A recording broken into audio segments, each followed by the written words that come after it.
সমুদ্রের নিচে নীরব যুদ্ধের প্রস্তুতি। উপরে শান্ত জল, কিন্তু তলদেশে তৈরি হচ্ছে ভবিষ্যৎ যুদ্ধক্ষেত্র।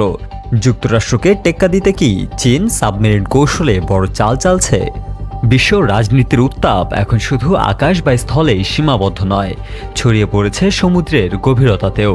আর সেই নীরব প্রতিযোগিতার কেন্দ্রবিন্দুতে এখন চীন। চীন সম্প্রতি প্রশান্ত মহাসাগর, ভারত মহাসাগর ও আর্কটিক অঞ্চলে বিশাল এক সমুদ্র জরিপ কর্মসূচি চালাচ্ছে।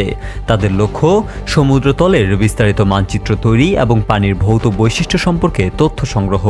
এই কাজে ব্যবহার করা হচ্ছে গবেষণা জাহাজ, উন্নত সেন্সর ও দীর্ঘমেয়াদী নজরদারি।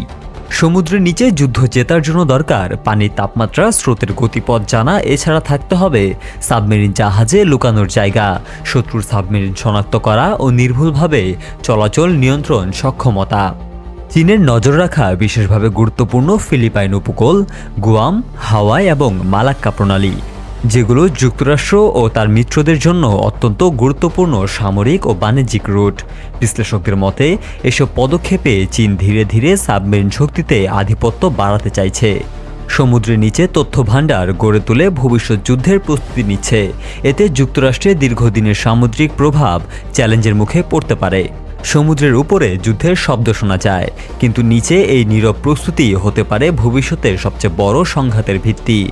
প্রশ্ন এখন একটাই, এই নীরব প্রতিযোগিতা কি একসময় সমুদ্রের তলদেশে শক্তিশালী প্রস্তুতি, প্রকাশ্য সংঘাতের রূপ নেবে?